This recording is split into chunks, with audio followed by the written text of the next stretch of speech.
La Terre, même vue de l'espace, celle-ci envoie des signaux de détresse. Tremblements de terre par-ci, tsunamis et sécheresse par-là, bref, les feux pour notre planète sont au rouge, ayant pour cause principale le réchauffement climatique. Notons que, ces 15 dernières années, les températures ont été les plus élevées jamais enregistrées.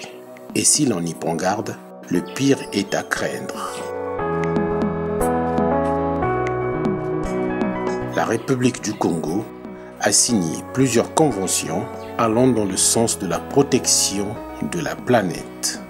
En février 2008, le Congo adhère au processus REDD+, question d'apporter sa contribution dans la lutte contre les changements climatiques et bénéficie d'un soutien multiforme des bailleurs par le biais de certaines de ces organisations, à l'instar de la Rencontre pour la paix et les droits de l'homme, RPDH, pour le projet Intégrité dans les initiatives climatiques comme REDD+, financé par l'Agence française de développement AFD, projet qui s'est aussi exécuté dans le département du Kwilu comme ici, à Mandi et Louvoulou, où les populations sont confrontées à plusieurs problèmes au-delà parfois de l'exploitation forestière dont elles ne bénéficient pas toujours les retombées.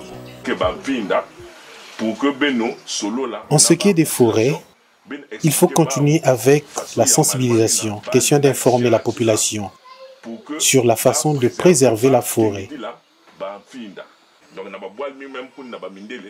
Car la déforestation fait disparaître les forêts comme chez les Occidentaux. Cela va de nos vies, de les préserver. Merci pour toutes ces informations. Serions-nous en mesure de vous contacter si besoin y en a? Ou c'est un bureau qui sera mis en place?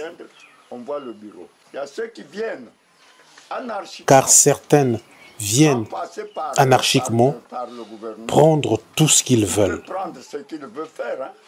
Surtout que les cahiers de charges, on n'en voit pas. Le problème n'est pas seulement celui de préserver la forêt, mais tout ce qui s'y trouve, afin de permettre à aider la population. Il y a des dizaines de sociétés chinoises qui arrivent ici à Mandi et dévastent tout en prenant ce qu'elles veulent. Cette localité, qui compte 2 unités d'exploitation forestière, n'est pas restée hors du viseur des autorités, à en croire le sous-préfet de Kakamweka. Le district de Kakamweka est également divisé en 2 zones d'unités d'exploitation forestière. Nous avons donc nous avons pris contact avec les propriétaires de ces permis pour que nous conjuguons ensemble les efforts pour lutter contre l'exploitation forestière, et les fruits commencent déjà à donner, parce qu'il y a maintenant de moins en moins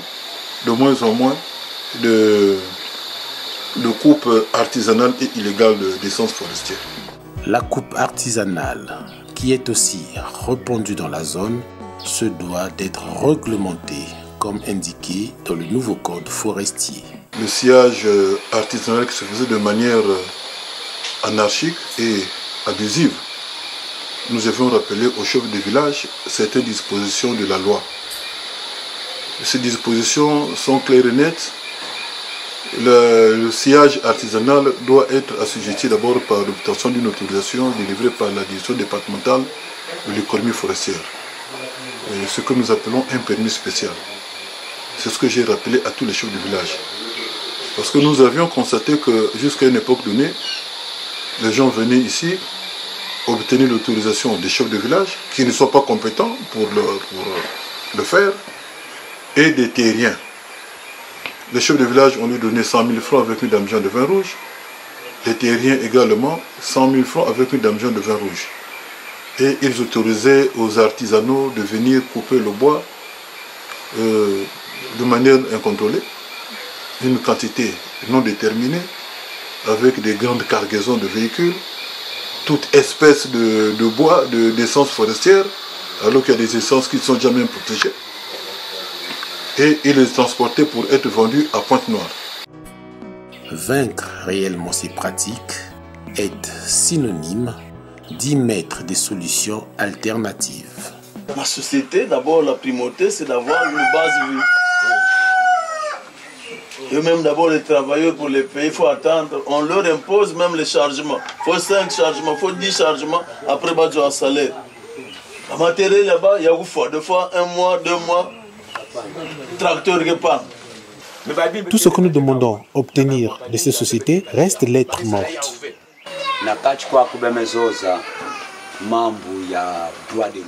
Ici, vous nous parlez de droits de l'homme. En ce que je sache, il n'existe pas de droits de l'homme au Congo. Surtout si tu as affaire à un plus fort. Au Congo, c'est plus la corruption qui existe, plutôt d'arranger en norme les problèmes. Au Congo, il n'y a pas le droit de l'homme.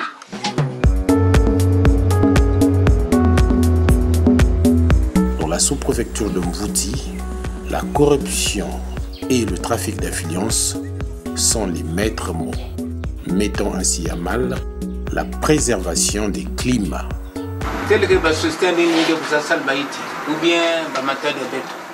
Telles que les grandes sociétés qui arrivent ici solliciter l'exploitation du bois ou des mines, je peux leur dire, je suis le représentant de l'État, certes, mais ces forêts n'appartiennent pas à moi. Certaines familles les leur autorisent. L'État vérifie-t-il si ceux qui rentrent et les familles qui facilitent sont-ils dans les normes? Les asiatiques sont difficiles. Où est-ce qu'on n'a pas écrit? Nous sommes en train de nous poumonner. Même l'embauche sur place de nos éléments, c'est difficile. Rien. Je préfère importer la main-d'œuvre. On a demandé le secours même pour l'infirmerie là. Nous voyons la pierre qui sort. Une gymnastique. Qu'est-ce qu'il faut faire pour eux? Bien arrivé que vous êtes autour de nous. Soyez nos fidèles interprètes de nous assister afin que Dumanga, qu'on en parle plus que de ça un jour. Hier, nous avons eu cette liberté-là de faire la planche n'importe comment.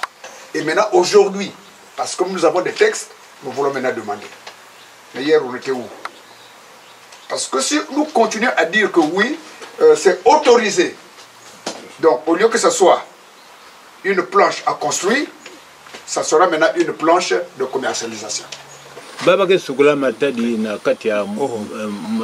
Certains des exploitants, surtout miniers ici chez nous, qui exploitent en amont, nettoient leurs mines dans notre rivière. Et tout cela pollue nos rivières. Nous avons essayé de nous plaindre, mais sans suite.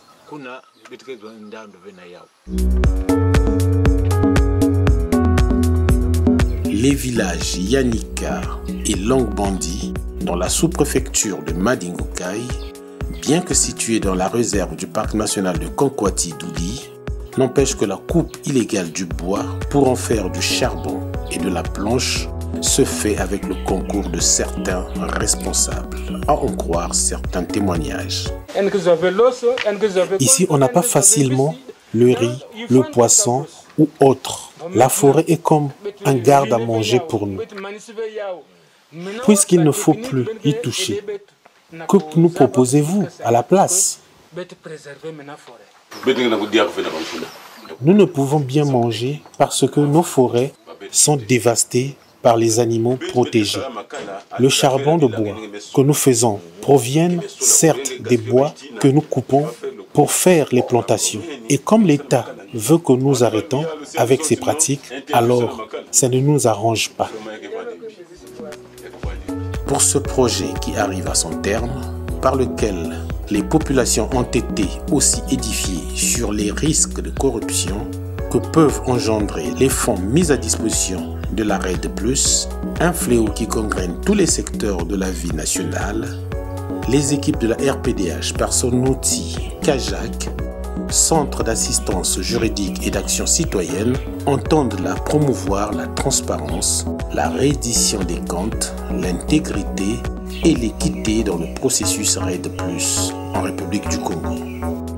La lutte contre l'exploitation illégale des ressources naturelles est un enjeu planétaire à l'heure des changements climatiques.